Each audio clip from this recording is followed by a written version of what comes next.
All right, guys, we're down here at One Mile Brewery celebrating the 200th episode of the Flight Training Australia podcast. So there's not much more to do, but strap in and let's get into it!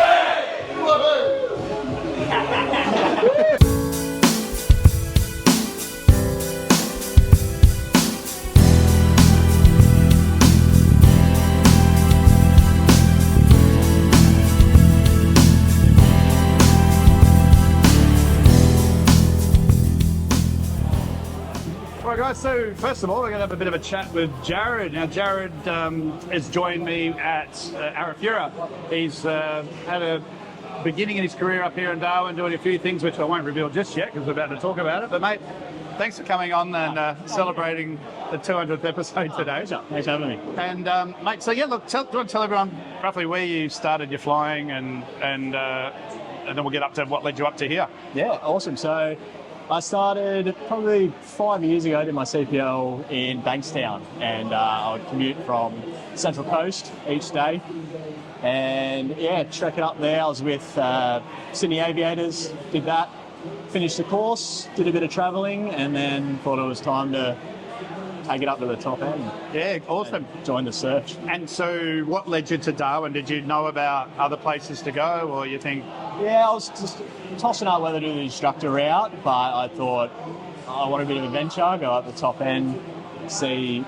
I think, yeah, chartering really just grabbed me. And so I was like, right, let's make a move. Haven't moved, left the Central Coast at all, so I was like, right, let's go do that. Yeah, awesome. All right. So how did the arrival to Darwin go, and then the job hunt, and obviously where you ended up first? Yeah, so it was a bit of a shock, yeah, very hot, and bought a one-way ticket, came up here, got my first job just in a bar, and thought, right, start from there. Ended up going to Menzies Aviation, where just as a rampy, throwing bags around. Yeah, that was also very hot. Yeah. And then from there, yeah, I was just talking to pilots, like, right, just really trying to network, talk to anyone I could. And that led me to talking to a fella who started skydiving, and one thing led to another. He said, oh, would you like to come down and meet the crew, maybe go for a flight? Said, absolutely. And yeah, went down to Bachelor, said g'day to everyone, and one thing led to another, and that's all she wrote. Yeah, fantastic. Yeah, it was good. All right, so skydiving's a pretty unique kind of experience. So what was that like, having, I guess, 6 POB and then landing with one? What was that like, and what was involved in getting your dropping ticket and everything else? Yeah, so certainly something different, going up with 6 people and coming down with one and watching them fall out of your plane. But yeah, first day we just did a bit of general handling, worked the door, circuits, just your normal stuff. Then after that it was a couple of jump runs with skydivers. I backseated it, just watched how my senior base did the job. And then it was just straight into it after that. I was just doing runs, probably did 6, 7 of the runs, and after that I was like, right, go do your JPA, and then got the JPA competitor in, and he took me up, just a quick flight, got the ticket, and that was it. It was off, go enjoy by yourself. Yeah, right. Yeah. So JPA is a jump pilot authorisation, for everyone's not sure. So that's an online course and exam? Yep. Yeah, not too hard? No, yeah, it's easy exam, and then, yeah, it's pretty much it. A bit of flying, and flying exam, you're done. Off you go. Yeah, nice. Nice. So the process of you take off with the door shut, I guess, and then you've got a door that's hinged at the top and opens up, but obviously that's in a 6, 182? 182. Yeah, 182. Yeah. Versus the roller door usually in a caravan, or some have sliding doors, so I guess you've got all the different aesthetics. And what about the safety side of things? And yeah, so obviously throughout the training with everyone, the handling flight and the JPA check flight, it was a lot to do with safety. So you learn about, if parachutes got pulled in the plane, if they got pulled halfway out the plane, having your cut knife with you, just learning all the processes, and of course having a parachute myself. Luckily didn't have to use it. But did you get any training? Did you do some jumps yourself for that? Unfortunately no. It was a quick brief and off you go. But if you found yourself in that situation, it was point the plane away from the township as best as possible and hop on out. So they luckily never came to that. Awesome. Yeah. So how long did you do that for? And what's the like? It's almost like a private operation, so it's an interesting one, isn't it? With getting paid or not getting paid and work and all that. Yeah. So it was a non-paid gig, which everyone, you got to do what you got to do. Got the opinions, yeah. Exactly right. But you got hours, very valuable hours out of it, and it ended up being some of the best flying I think I'll ever do in my life. So, Yeah, brilliant. Yeah, it's great. Fantastic, mate. Look, and then I guess where we got to there, and you did some job hunting, and Yes. and then we sort of, I can't remember how it happened. We spoke and we flew together and did a check flight, the 206. And Yeah, did my flight review with you. yeah, And that's right. Yeah, you thought, lands like a pilot, lands like this a skydiving guy's all pilot. right. Put your name up and Yeah, still had to stop bombing it in at really fast speeds. yeah. So Getting that all was done. interesting, isn't it? Like when you're used to doing a certain type of flying, and then exactly. Some people are always too far, but you just so used to that vertical descent. Oh, for sure, because our skydiving plane had speed brakes and it was a 550 engine and it was just very light, nose heavy, and it was pretty much, get down to the circuit as quick as possible to pick up your next passengers. So tried your best to not let the charter standards slip, so to speak, but 100%. when we did our flight reviews, I went, oh God. We knocked it out of you. Yeah, that's it. But that's a great example, I think, isn't it, of just habits, whether they're from flight school, from flying on your own too long, or a different kind of operation. Yeah. When we get into a structured 135 operation, you've got to be SOPs and stabilised approaches, and it wasn't that you weren't landing safely necessarily, but it just wasn't going to cut it for the passenger carrying kind of requirements that we have. Yeah, definitely. It was. So I thought, it's just going back to circuits, it'll be easy, but no, it was slow down. We're not diving down anymore. We're not doing really high speeds. It's back on the circuit, slow approach, like stable, and So I was like, okay, pull the books out again. And I guess I think I remember pretty well. I checked it a line, or Ashton checked it a line, and then you're like, okay, so I now need to depart the circuit area. Yeah. And actually head out where the weather is, and rather than I could just delay my jump or not go. How was it launching into the wet season and the conditions that you faced? And I know we obviously talked and supervised and things a bit, but you'll just tell everyone a bit about that. Yeah, so pretty much my first day checked to line.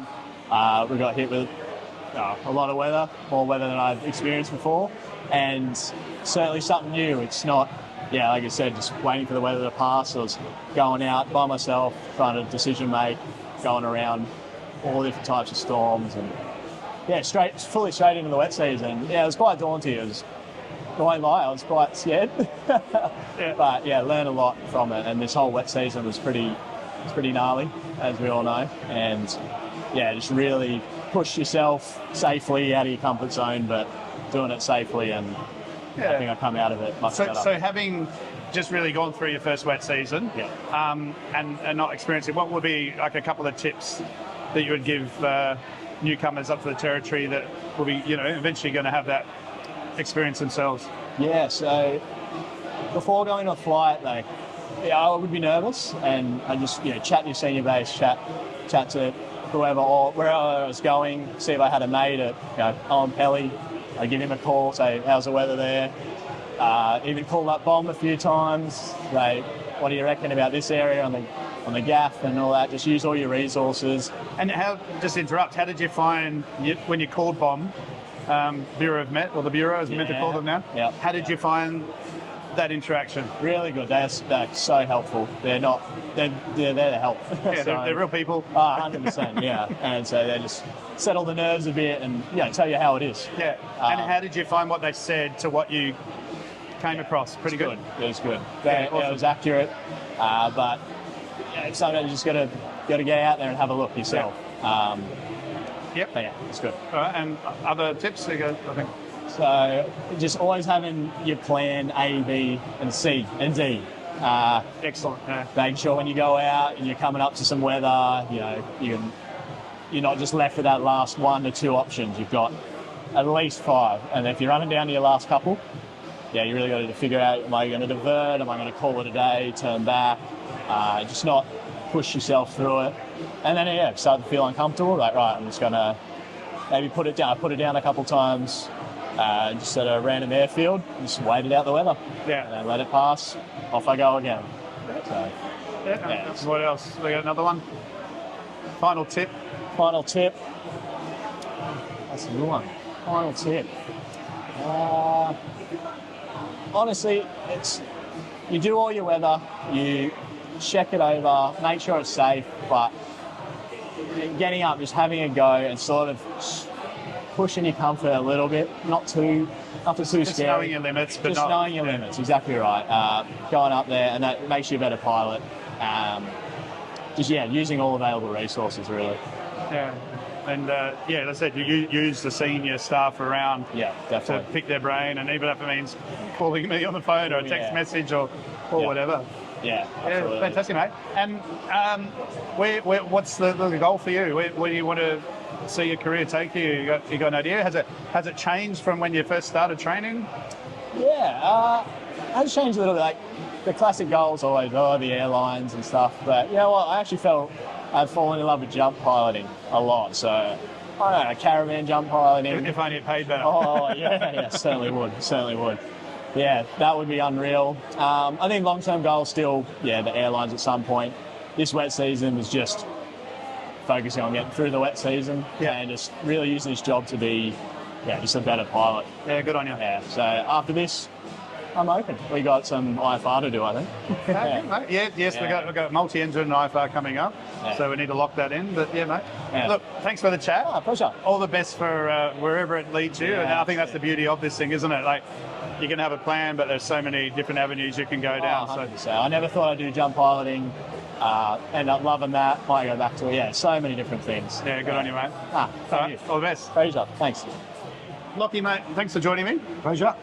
So Lockie and I have sort of known each other for a few years now, and I thought it might be interesting to talk to Lockie, especially about corporate business jets and that sort of thing. So, mate, just quick, how you got into flying, and obviously, your old man is obviously probably part of that story. Well, I grew up in Darwin. I was born in Darwin. I learned to fly in Darwin. I started out as a hangar assistant, which eventually leads on to what I was chasing, which was a corporate pilot position. So I was a hangar assistant with SkyWest, and Pasquale bought a Falcon 50, and I looked after that. And I always wanted to get into corporate instead of airlines or military. So I looked after that, and then the chief pilot basically said, what do you want to do? So I said, I want to be in your position one day. So I went out and got my hours. I was flying skydivers at a bachelor. I went down to Kununurra and flew float planes and flying boats and, your 207s, 206s. Went over to Hamilton Island and flew the Beaver there. And then I got a job back in Darwin with Pasquale on the Mallard because I had the flying boat time being on the Lake Buccaneer. So then when I was with Pasquale on the Mallard, they said, well, you need to get 500 hours jet time to then fly the Falcon 50, which then turned into 900. So as it turned out, that my chief pilot was up in Hong Kong at the time, and they were looking for this particular company was looking for an FO on the Gulfstream 200. So my then chief pilot said, right, I know the guy who's got the right attitude, the determination to do it. So I went up to Hong Kong, and I stayed up in Hong Kong for 18 years. I flew the Gulfstream 200. This is coming from the Mallard, so I went from the Mallard, no jet, no glass, no real sort of international experience at all. And then so I did the G200, got my command on that, and then I went across to the 604, Challenger 604. I flew that for about 7 years, and then I went on to the Gulfstream 450 and 550. So I was flying the 450 and the 550 all around the world. 450 for short, long haul was the 550. So, and then I got another job, basically my old owner asked me if I wanted to go fly his aircraft. So I went across to that on the Global 6000. So I flew the Global 6000 for about 7 years and loved it. It was really good. I had my command at 28. Flew all around the world and got paid for it. Unreal. Got paid a lot of money, and thankfully, over in Hong Kong, the tax is very low. So yeah, it was good. I really enjoyed it. So I don't know what to follow up with that. So I've got about 5 questions. So which one's your favourite, first of all, out of all that lot? Out of favourite, out of the corporate jets, yeah. Global 6000. Yeah. So What do you love about it? it's such an easy aircraft to maintain and also at the same time to manage. Yeah. The flight deck is just amazing. Yeah. Like I'd fly on Gulfstream 450, 550, and people are like, no, globals aren't good. And I'm like, well, how do you know? Have you flown a global? No, you haven't. I've flown both the Gulfstream and the global, and Well informed. I like the global because the global, from walking in, opening up the door, turning the battery on, starting engine, just takes about 7 minutes. Yeah, wow. Where Gulfstream, you have to pat your head, shake your hand, do little hillocks and all that stuff. Bit more of a fuel-injected Continental. Yeah. So it's a little bit longer, but everything's sort of given to you on the Global 6000. It's a beautiful cockpit. It's the same as the I think it's the same as the Airbus 220 cockpit. So, but no, I really enjoyed it. Yeah, no, I did. It was good. Brilliant. And what was it like in the corporate life? Like, I guess it depends on your employer a lot, but were you sort of beck and call, or did you have some decent notice, or did it vary? It varied on what we call accounts. So an account is basically someone who owns a business jet, and he or she may fly only, say, 50 hours a year. So I was on one account on a 550 where I only flew 55 hours in a year on a Gulfstream 550, and he only flew once every 2 weeks and only for a 2 or 3 hour flight. That's it. Whereas on other accounts that I was, say, on the Challenger 604, they had 3 owners on one account, and I was just flying all around the world, going back-to-back flying. So you're a bit more of a contract pilot, sort of pilot for hire, or you were employed? I was employed and just on through a management standby. company. Yeah. But you weren't really sort of on standby, so to speak, because to go anywhere around Asia, you needed permits, overflight permits, and that can take up to 2-3 days, depending on where you're going to. Then you had to have your slots as well, parking permits. So it's fairly well planned. It wasn't last minute stuff. Yeah, so you didn't get a phone call to say be at the airport in half an hour. You're going to Paris. Yeah, it wasn't like that at all. Yeah. Like you got notified to say like, right, Lockie, 2 days from now you're going to be flying to wherever it might be around the world. Yeah. So then you got to consider all your flight time limitations, duty, permits. You got to fly up all the overflight permits, landing permits. Look at cost of fuel. Also, the other one is weather, which was the best way to go, or the quickest way to go. But also that could be determined by if there's, say, like freezing fog in Kazakhstan or Novosibirsk. So to avoid that, we'll go down the southern route, which would take an hour or 2 longer. So then you got to get permits for that. Yeah, right. So what would you recommend for someone, like would you recommend as a career path? Oh yeah, for sure. And what sort of, a couple of tips for someone that's looking to get into that direction, what would you recommend they do to sort of set that up? It's to get into corporate's pretty hard. It's more about who you know and being at the right place at the right time. So that's the key one. That got me in. Once you get your foot in the door, then you're good. And like I've got mates of mine who I've got their foot in the door. Well, I said, right, I said, come up to Hong Kong. I'll introduce you to the appropriate people. Yep. And if they've got a position open, then they might offer it to you. And to this day, they're still up there. Yeah, corporate. Right. Yeah, loving it. So so it's about more of who you know, being at the right place, right time, and having the right attitude. Do you think it's important to have some turbine experience or multi-turbine experience, or? Multi-turbine experience. Or is IFR more the skill set that really makes life a bit easier? Oh, yeah, it's having the sort of a combination of a lot of things, yeah. Right? So, like as I said, I'd come from the Mallard, so I'd had 5 years experience on that aircraft, but I didn't know I had any jet time, not pressurization, not glass cockpit. Yeah. And then I went on to the Gulfstream 200, and I'm like, whoa, man, that's way different. Yeah. So, how did you find going from sort of 3 mile a minute to what 6, 7, 8? when I did my first circuits in the Gulfstream 200, I was hanging on the back of the tail. So, but after a while, it's all relative. It's all good. And I really enjoyed my 18 years of flying. corporate jets. Went all around the world, a few beautiful aircrafts, to all these different destinations and stuff. And it was really good. I really enjoyed it. And I totally recommend it. If anyone wants to go to corporate, go for it. So, yeah, fantastic, mate. And so now you're flying a PC-12, and a bit more cushy, got more time to think about things. PC-12 is the ultimate forward drive of the skies. I love it. I love flying the PC-12. Beautiful aircraft. Yep. So, single pilot ops, flying around the top end, having to make decisions by yourself, and basically loading by yourself, unloading by yourself, planning by yourself. It can be challenging, but also at the same time, at the end of the day, I drive home and I go like, wow.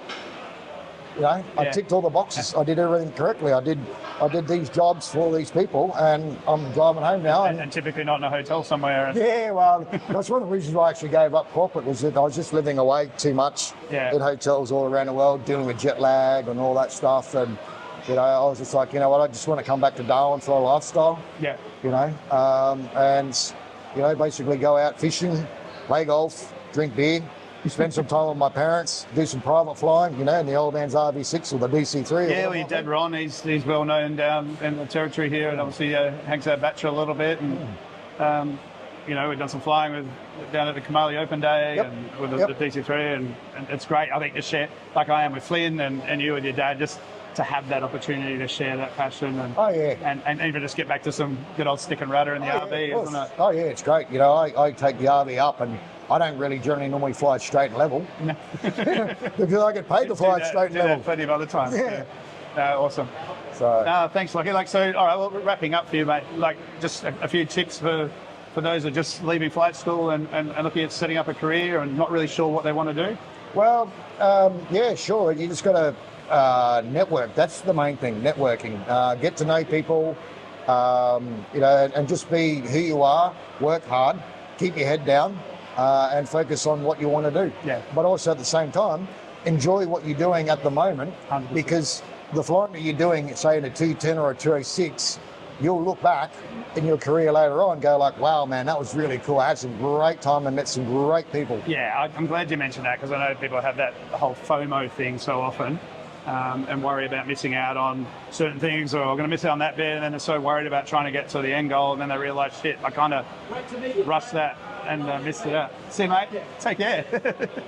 Yeah, so hard to really work that out, isn't it? Yeah. You just got to roll with it but just enjoy the ride. Oh yeah, of course. Yeah, if you're going to go airlines, don't go too early. And if you go corporate, well then go for it. And if anyone wants to talk to me about flying corporate, I'm more than happy to talk about it. Yeah, fantastic. There you go, guys. So if you want to know a bit more, just send me a message, and I'll put you in. I won't put his details up online, but I'll let you know. All right, mate. Cool. Thanks for chatting. Excellent. Thanks, Appreciate it, mate. Cheers, bud. Hello. How are you? Good, mate. What a great night. Yeah, we're going to get out of here. All right. Back from episode 150. It was in a little square last time, talking on a Zoom channel. We've now got him live in person, Simon Bird. How are you, buddy? Doing well, and I'm glad to be here in Darwin for a change rather than in a remote community. Mate, look, thank you for coming, first of all. But I'm actually the one that should be thanking Simon for me to be able to come. So, first of all, let's just talk about beers at the Thresh, or barbecue and beers at the Thresh. So, do you want to explain to everyone what that's about and how it came about? Yeah. And that's actually where we're supposed to be now, but because of the rain, we didn't make it. Oh, it all started off when I got here and couldn't find a good group of people to meet. I knew there were people like me because everyone's sharing rumours online about the great trip up to the top end to find that first job. So I created a Facebook group, something really simple, and it's just kicked off really well.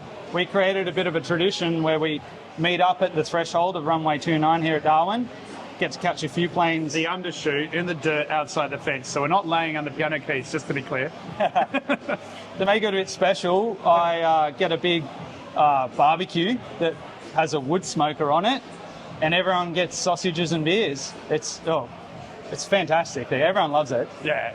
No, mate, absolute kudos. And I think, as everyone will hear in this episode, networking has been something that's been really pushed by those that have been a bit further on in their careers. And just swapping those stories, thinking you're struggling or having the same problems, and then you realise everyone else is exactly having the same problems, or they've had it, and even if it was 15, 20 years ago, the problems haven't changed really, have they? No, and even if I can't help with people getting a job, I can help them come along fishing or spending time with people on the weekend, just in a different manner, in a social manner, where it sort of takes off the stress of not getting that job straight away like you would hope. Yeah, no, that's awesome, mate. So you're still a remote area group. How's that been going? Like you said, what's it like staying in community and I'm spending the night? Still loving it. I'm still addicted somehow. I've had a little bit of time back in my hometown, and it was good to come back here and feel the heat. I don't know why it's addictive. I can't tell you that answer, but I'm excited to go back out there, actually. Yeah, good on you. So how many hours are you roughly up to now? I'm just clocking on to 700. Sweet. And for 2.5 years, that's not too many to accumulate. We get them pretty slow. But given the nature of your role, yeah, it's actually not too bad. And every job's got its pros and cons. We get more flexible hours, and the pay is a little bit better than that first single engine award. So I appreciate it for that. I try and focus. And what's the flying been like, and some of the challenges that you're now, from when you started to now, and how your confidence has changed? Yes, I am more confident, but I'm trying not to slip. I'm trying not to become lazy, because it is a slippery slope, especially when you're part 91 and you're private and you are checking your own self in terms of decision making and things like that. Well, again, obviously the wet season being the big thing that everyone sort of talks about up here. You're feeling more confident with that now, and you know? Yes, absolutely. We don't have the pressure of passengers in the plane with us, which is a huge relief. 100%. That's a real great point. Huge benefit. I feel sorry for people when I see them circling around Darwin, and if I want to hold, I enjoy that. It's fun. It's more time in the air. It's great for me. Yeah. The storms out there, I admire them. I find them beautiful. But I have to respect them. I have to keep my distance. And I choose to stay visual if I'm in an IFR aircraft, because it's so intimidating, and for a good reason. Yeah, good on you, mate. All right, and you've had a bit of a process of applying for some airline jobs and regional and that sort of stuff. Yes. So you want to just roughly take us through, some pointers and what the experience was like, and some ideas for people that are thinking about doing that now or in the future. I'd be happy to talk through that. So when I hit 600 hours, I applied and successfully got onto a Qantas Link hold file. So I'm happy to talk through the whole process, because when I got to that point, it was a bit of a mystery. So it starts off with the online application. You attach a resume and a cover letter. They give you the opportunity to fill that in. That's pretty standard by the textbook. If you're successful with that, you move through to a bit of an online test, and it involves what's called a SHL test, which, if you've never heard of it, it's similar to the military test. They run you through a few mental math quizzes, and following that, they do a psychoanalysis test, all online in the comfort of your home. And you can't lie on this. If you lie, they know it. The algorithm knows it. It's designed to pick it up. And did you find that it sort of asked the same question different ways, multiple times? And I was very curious to know if the sort of person that I am would be the sort of person that they want. Yeah. Yep. And I'm very much a people person. I am. So after getting through that, they gave me a 1 month notice to be in Brisbane for a interview and sim, which was the next step. 1 month, I found out, is not a long time, especially when you're working like I was full time. So 4 weeks can go incredibly quick, can't they? Yes, and I took a week off, but that's all I opted for. Now, it's like a big exam. You need to study for it. You can't treat it like just a standard KFC interview or something like that. No, if you turn up, they say, if you turn up without study, you've got about a 20% chance of getting that. And they'll know it. They really will. So for me, what worked was studying up on the aircraft I'd be expected to fly, Things like how long are the wingspan, what engines does it have, what power does it make, studying the usual instrument flight rules, AIP, that sort of stuff. I actually used something called Notebook LM, where I would copy a website or a PDF file, even the AIP, for example, and it gave me a podcast. It's an AI podcast, but it's not too bad. And it helped me prepare. So just text to voice and reads it out to you? Yes, yeah, it's artificially two people having a podcast about whatever you give it. Yeah, right, okay. And it was very effective. So I might have to find that out and try and destroy it, otherwise I'll get replaced. It's no good. yeah, that's right. I had to buy a suit. Yeah. I had to get a tidy haircut. I couldn't have coloured hair like this. No, no.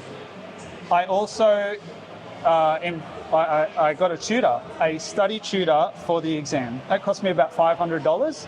You can go with other services like Pinstripe Solutions. I chose someone private that was recommended. Yep. I also booked a sim practice with a company that was in Brisbane where my exam would be. That cost me $2,000. Yeah. Plus my flights, plus accommodation. It all ended up to be about $4,000 for this shot. And if you've got one shot, you've got to study hard for this. Yeah, no, mate, I was so proud of how you went about it and recognising that. I did. I came in and studied with you, didn't I? We did some sim work, and gosh, did I need it. We did some stuff. And again, this is the thing. So we could start on a basic elite sim and just get those basics, get that scan developed where you loaded up the turboprop. So it was a King Air, so it was a bit faster. And just to get the brain going at 3-4 mile an hour rather than, your 1.5 sort of two that you're used to. But it is. It's like you've gone all this time, and it's like saying the GA course. Why would you go and spend all this money on your training, trying to get a job, and not promote yourself, not invest in yourself, in selling your best self? And if you're going to get this shot to, maybe your dream, you've got to prepare. You can't just expect it to fall in your lap because you've done the hard yards. Yeah, that's right. So, no, I think it was fantastic how you did there, mate, and thank you. It'll definitely pay off. So what happened on the day and when you showed up and what was the experience like? Yeah, so my position was for QantasLink, but it was a standard Qantas group interview, which is supposed to be one of the more formal interviews. I was with a group of 6 of us from memory on the day. There was a liaison person who was really nice, and 2 interviewers. They were both captains, I believe. The day starts off, it's pretty standard. Start off with a group sort of coordination test, which was just a board game. They're just looking for red flags, that you can get along with others and work as a team. Once they saw that, they stopped the board game. I was having a bit of fun actually, but you move on to the next step, which is the one-on-one interviews. That is what I had studied for. That's technical questions, which I did pretty well on, and about 6 questions with the STAR format. Look that up if you haven't heard it before. You have to answer a question that it's predictable. They'll ask you, for example, tell us about a time that you've overcome a technical issue during your career. And you reply with a situation, a task, an action, and a response. I think that's it. It's been a year, okay, Trent? So I believe that was it from memory. Yeah, that sounds about right. After that, you have some lunch, and then you've got the sim. The sim, for me, was on a 717 full motion. I chose to go in the left-hand seat, and you've got another student, same situation as you in the right-hand seat. You take off, level out at 3,000, do an intercept to a CDI intercept, and do a hold. They pause the sim, they then set you up for a 2D approach and a 3D approach. Now, as you know, I am a Part 91 pilot. I don't know how jets work. Yep. I just fly Cessnas and a Cherokee. But with the right preparation, I aced it. Yeah. I somehow... So you feel, having that practice sim of dealing with the inertia, the energy, the speed at which things happen, when to start the turn, to line something up. Yes. Very different when you're only sort of putting along. Yeah, it was all about preparation. Yeah. All about the right preparation. And how did it take you a second just to figure out, where are my eyes looking, and did you have a cockpit photo or an instrument panel or anything to refer to? They give you a brief and they give you schedules. For example, for our cruise, they expect you to be 7 degrees up, 77% thrust. I didn't know, what is thrust? I didn't know before this, right? Well, and it's even the 7% nose up, isn't it? So what you'll find, guys, is when you're flying an airliner or a larger aircraft, remember, of course, power plus attitude plus configuration equals performance. And these aircraft are very much flown like that. So a certain power setting, a certain pitch attitude will give you a certain speed. And they'll put you in a situation where you might be going a bit fast or slow or whatever, and test that theory out, really, isn't it? And you do that, and then the aircraft will settle in that performance, and then your performance. Yeah, well, it was a surprise for me because I thought, hey, I can do this. That's not too hard. I get what they're doing in the front of the jet when I'm in the back traveling to Sydney. Yeah. After that, they don't tell how it is. They shake your hand and out you go. It's hard, isn't it? You don't get that feedback. It's just a very closed book, and that's not to upset you or anything. It's just how it's got to be, because what you find is they're not necessarily the final decision makers. So yeah, that's hard to deal with, isn't it? You just got to walk off and either feel great or just go, oh my God, I completely fluffed that. That's right. They do a good job to make you feel great. They're nice people and they're easygoing, and they do want you to pass. They really do. Well, they need you. And they're spending money and time in you as well. Yeah. Well, a week later, I got an email saying you're on the active hold file. Awesome. I had to get a couple of vaccinations, and then, well, hopefully one day. But it's been almost a year for me now. Well, don't give up. Like I've had a couple of my ex-staff, students, multiple renewal of medicals, hold files. They kept, can you do this, do that, and then boom, finally happened. It's just ebbs and flow, and like we said, right now we're going in this funny period of hiring new aircraft, replacing old aircraft, lack of trainers. That's slowing things down. Now we've got a fuel crisis, all this stuff, but it will happen, mate. So yeah, well, I'm having fun in the meanwhile. Getting around the dusty strips in a Cessna. 100%. Yeah, and you're getting in the twin and you're developing some time there. So yeah. I'm loving it up here. Good on you, mate. Thank you for joining me. Thank you for setting up these little evenings and letting me hijack this one. That's all right. Thanks for helping out with the plan B because it rained. Yeah, definitely. But look, anyone else anywhere in around the country, get someone together. Have a little local meet around the place. Like I said, we've got a stack of people here and just having a great time and sharing stories and just relaxing. And just good on you for doing it, mate. Yeah, cheers, you too. All right, all the best. All right, Harry has joined us now, and Harry was one of my commercial students who's just recently graduated. Mate, thank you for joining me. My pleasure. So good to have you. So, look, do you want to tell everybody where you did your original training and what that was like and how you found yourself here in the Great Northern Territory? Yeah, sure. I did my original training up to PPL in Victoria at one of the major flight schools, but not to name names, but it was good in a lot of ways, but the main issue for me was just kind of the throughput of it. There was a lot of pace for RPL, but much less for PPL and beyond that, trying to get enough hours in a month. And then around a certain time when I was like experiencing very long delays between flights, I listened to an episode of you talking about exactly this. I thought I'd give you a call. So I ended up here. It was a big move, leaving the fee, like the loan structure, and just saving up to come and do the whole move your life to Darwin. But it's been pretty good. It's been a good change. I don't regret it.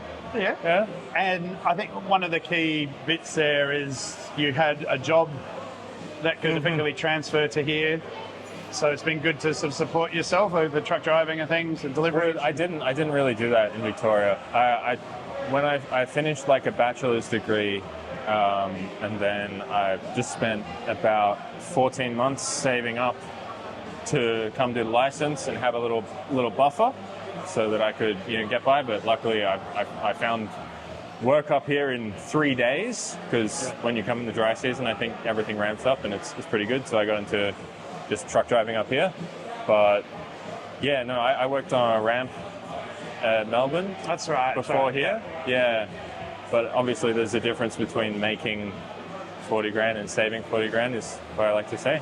And it took a while, but once you have it all and came up here, everything works out. Just had something to stabilize and then made the time for it. And did you do the fee help because you thought that was the only option, or it was kind of the best option in the area, or did the idea of sort of trying to save and put yourself through it was just so horrifying? Or No, originally I did it because it was the first thing that I thought I could do, because I started like long before now. I started actually in 2019 in RPL.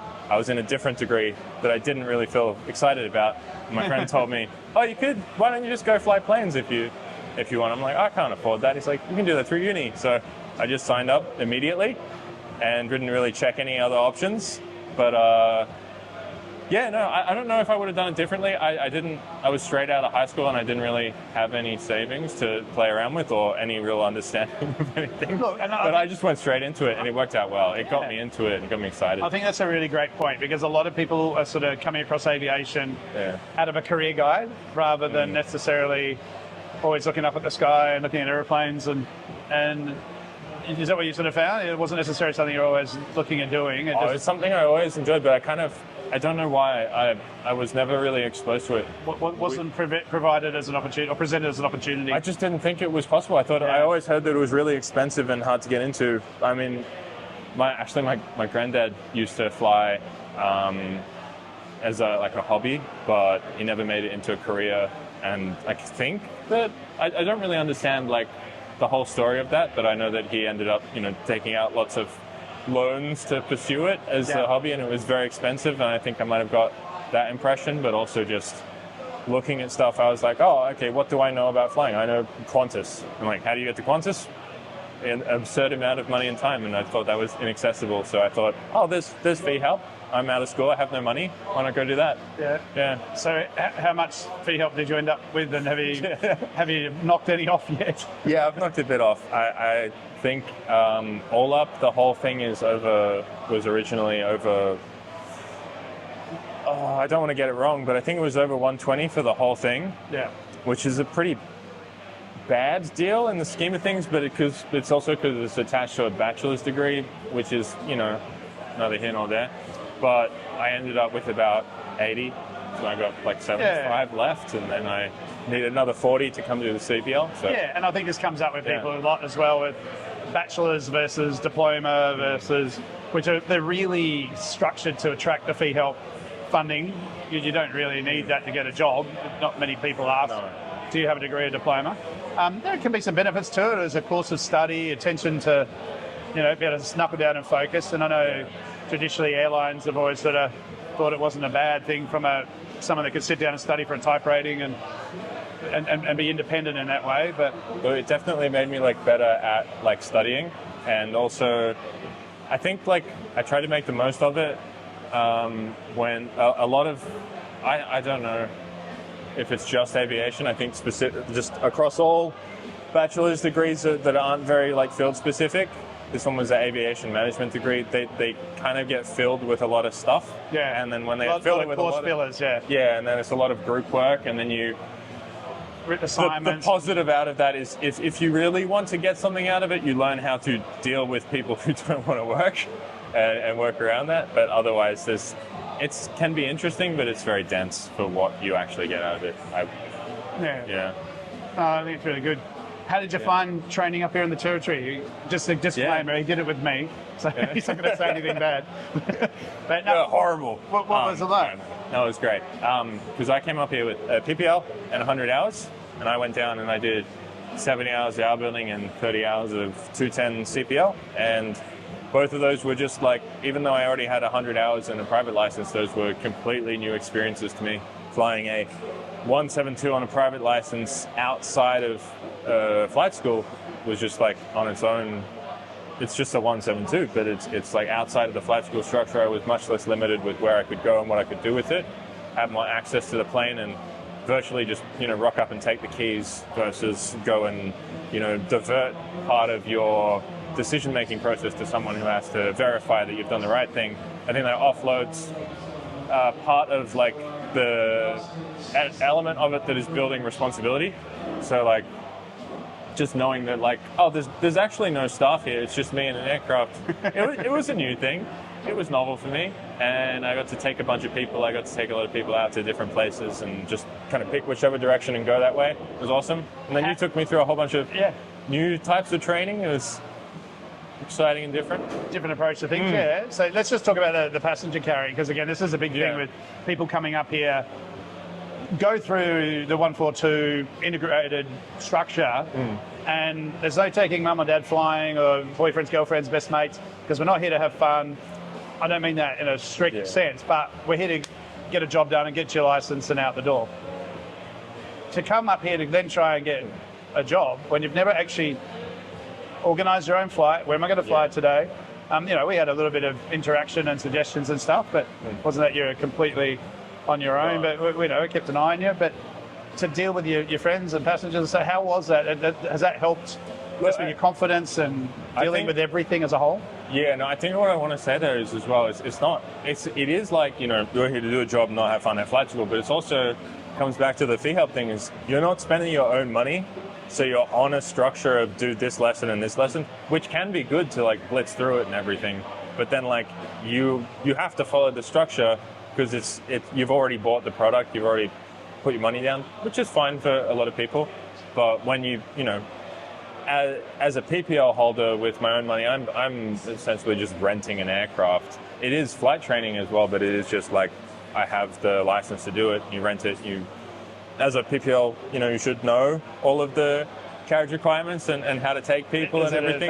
But then people never use the life jacket, never really had to give an actual brief other than an instructor, which always feels a bit weird. Right, so I think it's been really good for me personally just to like have the flight school part to PPL. It's been really great to separate it at the PPL to CPL to like see that difference and take on like that extra, be like, actually realize what the PPL is rather than make it like an exam milestone in the course.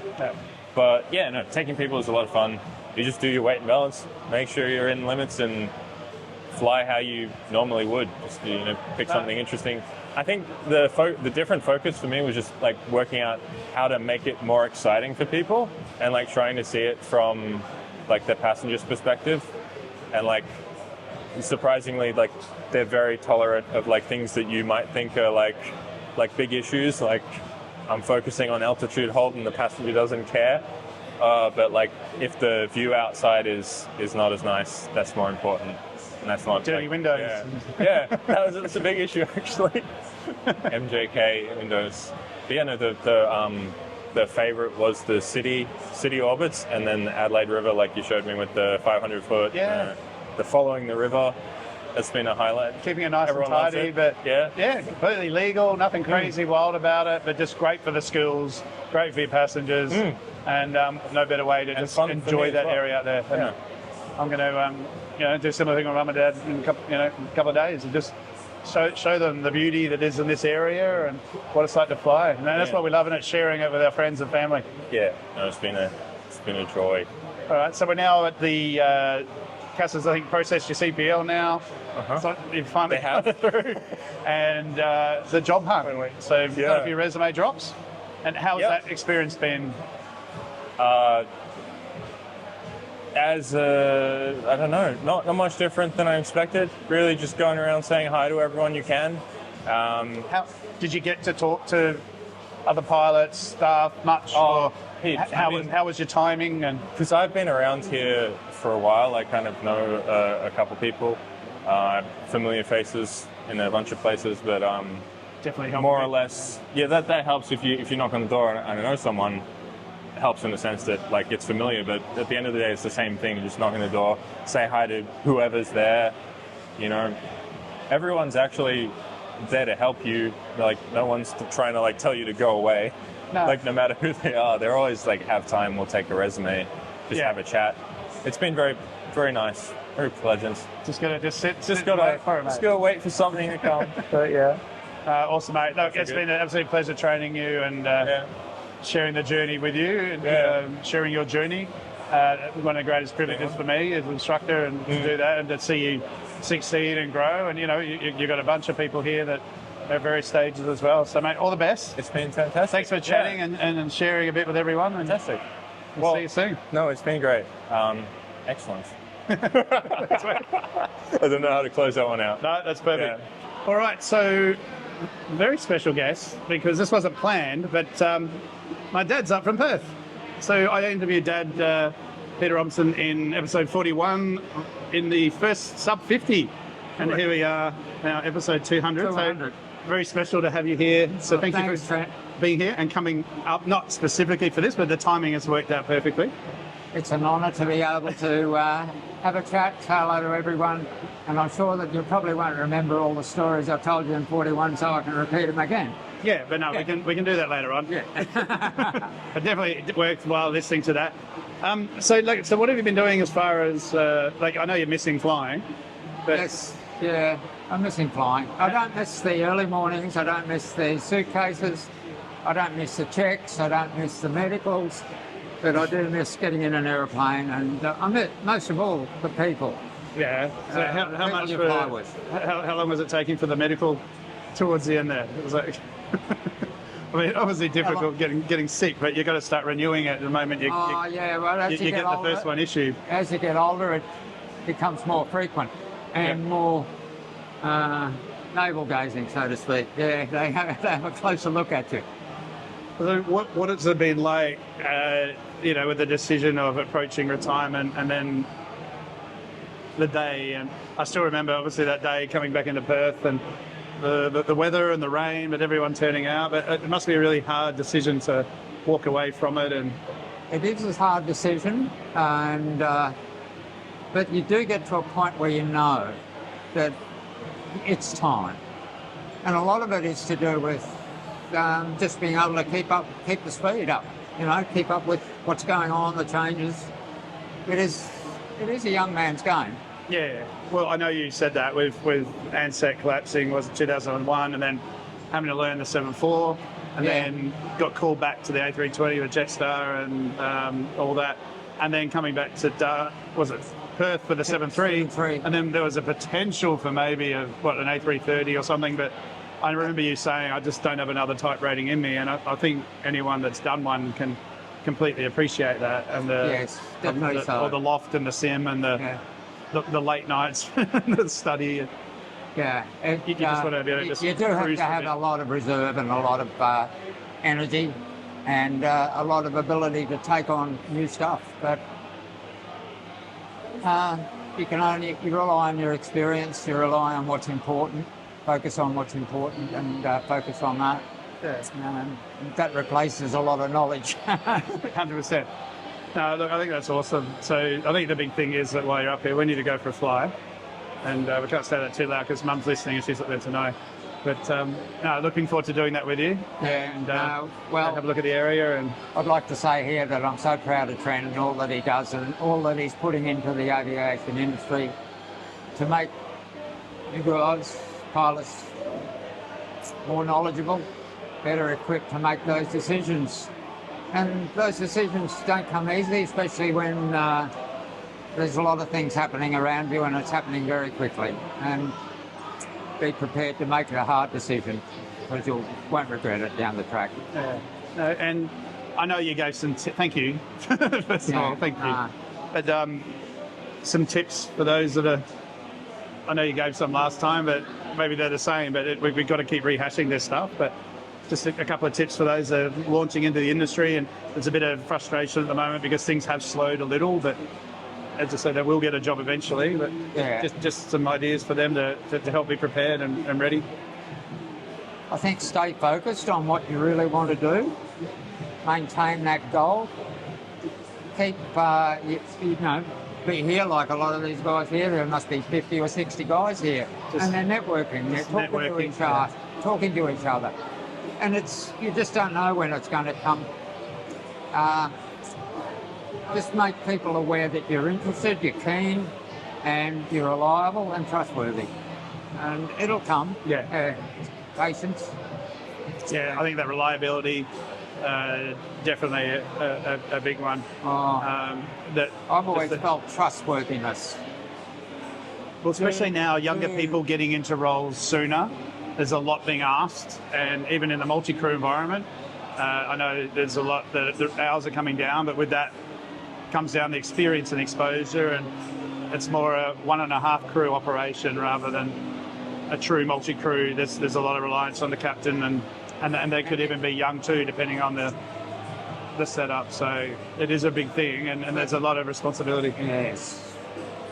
And the more knowledge you have, the better understanding you have of the standard operating procedures, and the ability to apply them allows you to be a positive contribution to the cockpit gradient. And the captain is relying on you to provide information and background knowledge to him, so that he can make the right decision at the right time.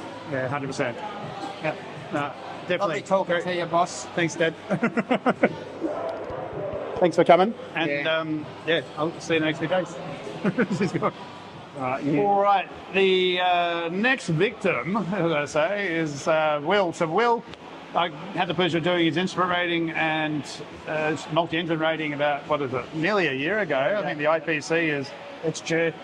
It's due. Punishment time again. Mate, thank you for coming. Thanks for having me. So Will's also joined Simon and helps put on the barbecue and the beers at the fresh, as we say. But right. Mate, how's it been? So you started off in a bit, the RA field, I guess. So do you want to talk a bit about RA and how you eventually found your way into GA? Yeah, so I suppose that's sort of the introduction I had into the flying world was through RA, and ended up getting my RPC through that.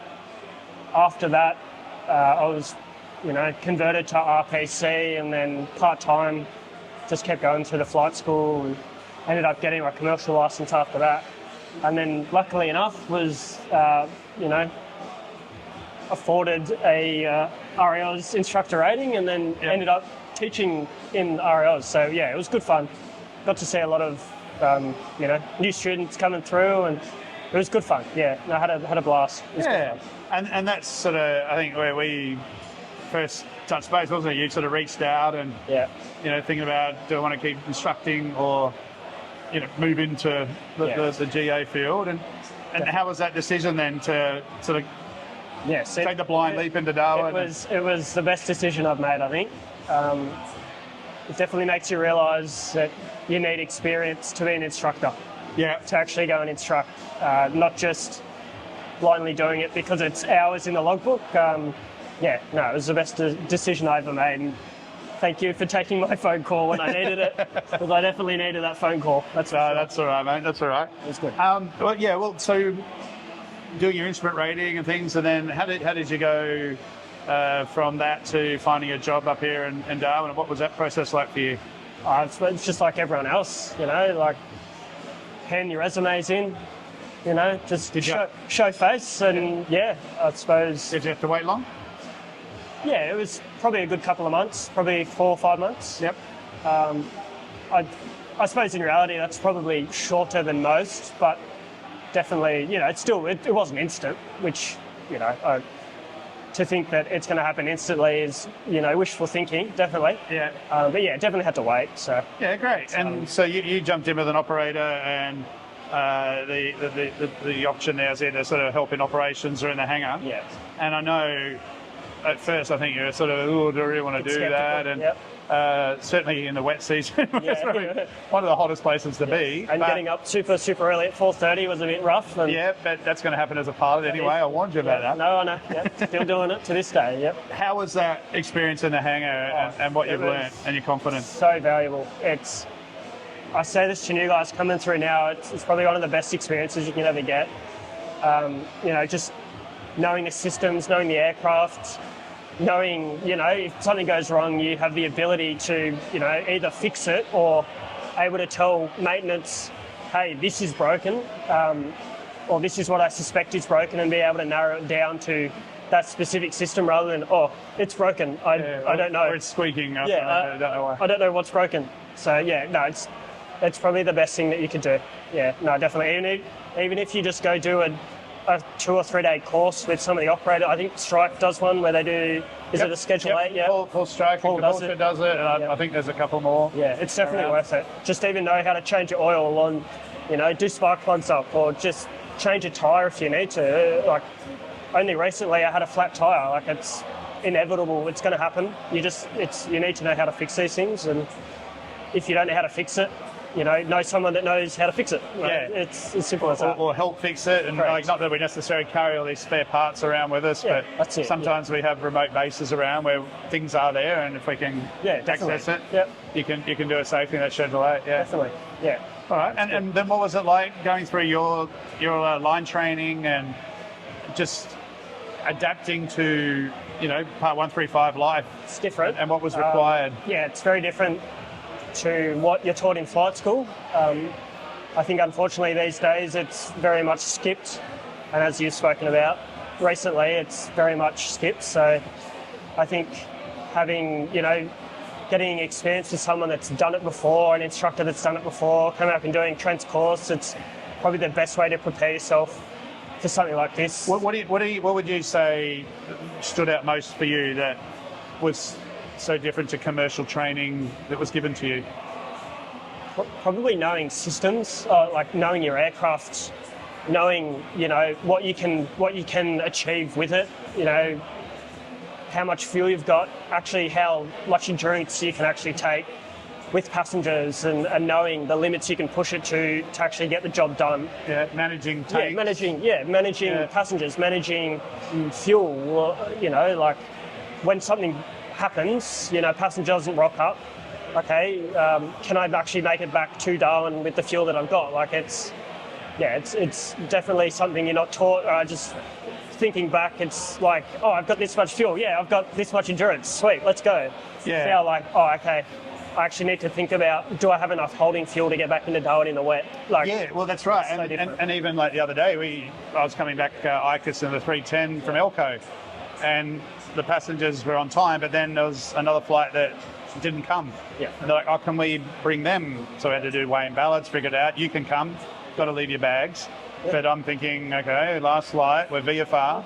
So I can fly IFR and in clouds, but my aeroplane couldn't, so that really was useless. Yeah, it's a real problem. Battling last flight and tempo in Darwin, it cuts your day short very much so. Yeah, well, we didn't have the tempo, but we had whatever the emergency was. Yeah. And then we had 18 aeroplanes holding, and then we didn't know how long. And that's on a good day. Yeah. So sometimes it's not just you, your flight, and last flight. It's everyone else. Other factors. Yeah, involved. you're not the only one trying to get in. Yeah. And there's been times where there's been 11, 12 people holding 4 commercial jets in the go around holding as well. Like, you're not the only one trying to get in. You need to be quick and think on your feet. Like, divert if you need to divert. Do it early. Like, get on the ground and wait it out. Make the decision early. Yeah, definitely, and then back your decision. Yeah, and that's it. And if you have to, explain that one to the boss, well, so be it. Like, just accept the fact that you're on the ground safe. You're not in the air. Past last light with bugger all fuel. Like, that's a recipe of a disaster. Good one, man. All right, and so where do you want to go from here? What do you think's the still unsure at this stage. Get the IPC done soon. Yeah, get the IPC. Be ready for a multi-upgrade, maybe? Yeah, hopefully. I wouldn't mind doing an RFDS. Yep. King Air job, something like that would be pretty fun, but open to anything, really. It doesn't worry me. Just enjoy the ride.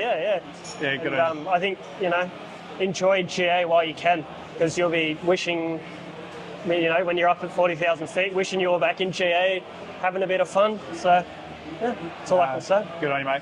All right, well, just in closing, a couple of tips for those that are thinking about coming up to the Territory or Broome or Catherine, Kununurra, Queensland, wherever, Central Australia. Enjoy it while you can. Make friends with other pilots, work. Make sure you've got a job, because you don't want to be sitting around doing nothing with your time, because that can get really boring and you feel pretty defeated. And not eating. Yeah, correct. Yeah, that's right. And but a good mental state is so important, isn't it? And just catch up with other people in the in a similar boat as you. Like, come out to events like this. Pretty big turnout tonight, which I was surprised about. It's good to see so many people coming out to these events.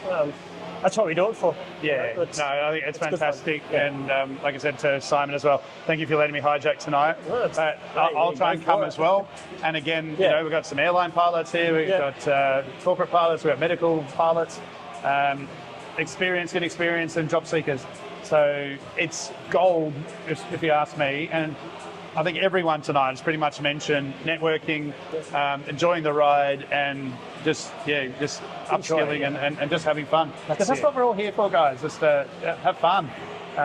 There's a serious side to it and professional side for sure, but just enjoying what we do, and what a bloody awesome thing we do get to do. So and everyone gets their opportunity. It's sometimes it takes a little bit longer, but at the end of the day, everyone gets it. So just enjoy it while you can. Yeah, no, absolutely, mate. Right, look, I wish you all the best. Thank you for joining us. That's right. And sharing us some insights there, mate. No worries.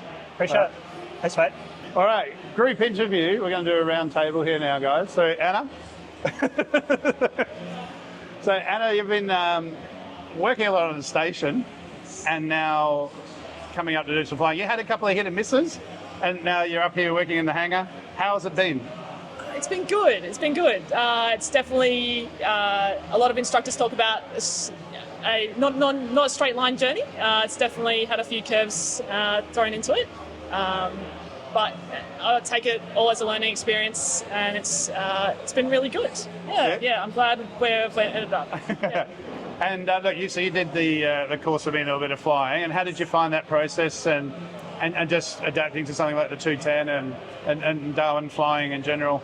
Absolutely. So I came up in the dry, which was quite nice, and very different to what I'm used to down in Victoria, and a big step up into Darwin CTA, which is really good having you there going, hey, what do I say? But it was really good. There's a few things with the 210, which definitely the experience behind you, blending from that. So it's been good. Yeah. And how are you finding getting on the tools and working on the engines and the aircraft and helping with that side of things? Yeah, it's been great. It feels comfortable because I'm used to working on tools, being on the farm, and it's some great people in the hangar, and getting to work on aircraft, which you don't get exposed to in a typical GA flying school.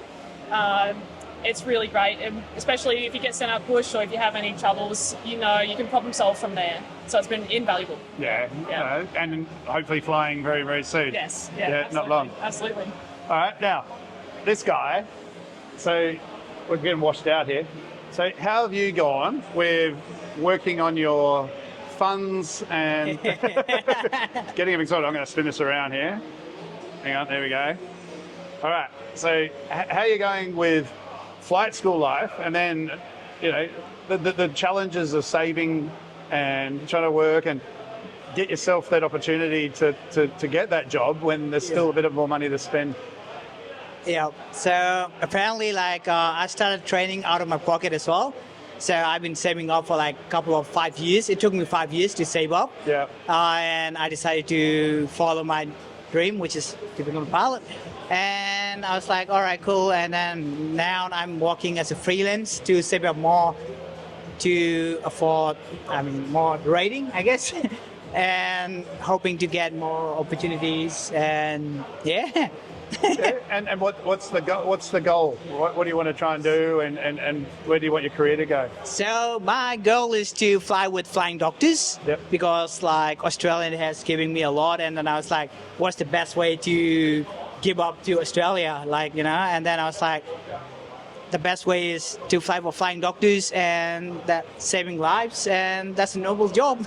That's my end goal. No, that's a noble cause. Like I said, having done the aeromedical, mate, it's a really rewarding career and opportunity. So, all the best, mate. Good luck. Thank you. I appreciate it. All right, now, you guys, do some flying together? Both of us. Yeah, not yet. We have never flown together. Never flown together? No, but unfortunately. Graduated last year. year. Where did you do your training? And we did our training at National Aviation Academy or and Townsville Helicopters. Townsville Helicopters. And then we met there, and then sort of moved on from there. So we lived in Tasmania for a bit. I met her family, and now we're in Darwin just on the job hunt, although she's found work, so one of us down. All right, so this is awesome. So this is a great opportunity to talk about the dynamics, because it's not easy. My best mates, Byron and Carrie, you'll meet them in a minute, who have gone through this process, and who gets the job and who goes where, and maybe you get one somewhere, maybe, and somewhere else, and how you're going to manage that. Obviously, you guys have had a bit of a chat, and we've talked. How have you sort of hopefully mitigated and thought about how this is all going to work? Well, I'm helicopters and he's fixed wing, so there's a little bit of separation there. So it's not like we're going for the same jobs at all. We kind of talked about in Tassie and here, like if one of us gets a job, that will be the priority if it's flying work, and then we'll let one person build the hours. And then once they've got a few hours, we can move somewhere that might be more likely to get work for both of us. Yeah. So I've got a job here, so we'll stick around here for a while. And then, it's also like a good place for me to find work as well, being Darwin. Like for fixed wing pilots, it's a great place to be. So there's no shortage of opportunity, although there's a plentiful amount of pilots looking for jobs, especially for SCPLs. So I'm more than happy to stick around and just run the long haul, and I'll find something sooner. And you talked about it, that if you were to get a job, one in Catherine or one in Darwin, or somewhere, how you might do that long distance thing. We talked about the long distance thing. We weren't happy with it, but if we did have to do it, we would make it happen. Although that's going to come with its own problems, we'll I guess tackle that as it comes. But Catherine's not too far, thankfully, so I think we can make a 3-hour drive every weekend, or if not more than that. There is a fuel crisis under the phone. I went there the other Take day. the roof rack off, you'll be okay. Apparently inflate the tyres. We went there the other day, and I think it was upwards of like almost $300 there. Back, fuel. So, not cheap, but Yeah, I think flying's definitely the priority, and then we'll do that for as many years as it takes to build hours. And you're looking at going airline level maybe, or where do you think you might be? Because that's my goal as well. Otherwise, flying float planes, really passionate about that. So and then airlines eventually, but the first goal is RFDS or float planes. And trying to curve those career progressions with some close proximity. And what about yourself? What are you looking to doing? I'd like to do like utility type work. I'd love to work for Helicopter Resources in Hobart. That's like my end goal, basically. All right, hopefully they're listening. Yeah. Well, they may be. James, everybody listen to this. But whatever it takes me to get the hours to get there, basically. How is the progression in helicopters and trying to find those roles? What's that like? You start off in tourism, pretty much. Build the hours that way. Some people go the flight instructor route. That's a lot of good hours there. And then once you get it, you get a turbine rating at about 500 hours, and then you can go on to like firebombing. That's a big one. A lot of people go straight from here to Canada once you get a turbine, so that's really cool. A lot more work there. There's a lot of work there, and they take Australian pilots. That's cool. Fantastic. Good luck, guys. I hope it all goes well. Thank you. All right, lucky last, Michael. So what's brought you up here too, mate? So I did my RPL and PPL at RMIT. Got chewed up and spat out through COVID, so jumped ship over to Lilydale. Really loved the experience there. They're really excellent crew. They know their stuff. Completed my CPL there. Yeah. So how did you find that sort of the big fee help, larger school environment to something a bit smaller and more personalised? The biggest advantage is it all goes on fee help, which really makes it so accessible to just about anyone, especially at a young age. But because it's such a large organisation, you get stuck with the downsides of it. It just didn't work out for me, and it hasn't worked out for a few other people I know who have ended up jumping ship to other training organisations like ones in Ballarat, Bacchus Marsh. Yeah. So I went through Lilydale, got my CPL there on a fleet of Pipers. And then I've come up through Adelaide and then Alice Springs up to Darwin. So took about 2 months off, quit my job at a supermarket to do that. I've ended up here, just about ran out of money, and now I've just in time, I ended up a job with Mirren at Darwin Airport. So I'm doing ground handling there. Yep. Which is, honestly, it's been great. It's all I can ask for. I get to work around planes all day. I get to surround myself in how these operations work on a day-to-day. and I'm at the airport every day. Well, there you go, isn't it? And then that's the thing, isn't it, with these operations jobs, throwing bags or whatever. I think far more beneficial, isn't it, than just working in a cafe or Bunnings or a bottle or whatever. At least you're around thing, and plus coming back to this whole networking thing again, getting to meet people. It doesn't necessarily mean you're going to get a job there, but just lets you pick their brain. And you're not going to meet, the exact network you need every day, but you need to be there when it happens. Yeah. So I'm planning on working here for a good couple months, save some money up, build the coffers up, and then start throwing resumes around Darwin Airport. And with people to know, it's going to really help to know where to apply. Yes. Yeah, exactly, because not everyone's hiring when you want them to, and that sort of thing. And how long since you've flown? Have you been doing some flying to keep yourself up to speed, or are you going to jump to 210? Or? I haven't flown since about mid-January. So all of my funds went into just living at the moment, especially with the fuel crisis hitting when I was in Coober Pedy. The drive up from there to Alice was a little bit painful. But at the moment, I'm making a profit, saving some money up, and then I reckon in a couple of weeks I'm going to head down to MKT, rent a 172, get my experience back up again, and maintain that. Yeah, good on you, mate. All right, well, all the best. Good luck. Thank you. Thanks for coming on. All right, guys, that's it. Thanks for watching. Thanks for everyone for coming down and celebrating. But as always, remember the golden rule. Aviate, navigate, communicate. Bunch of liars. See ya.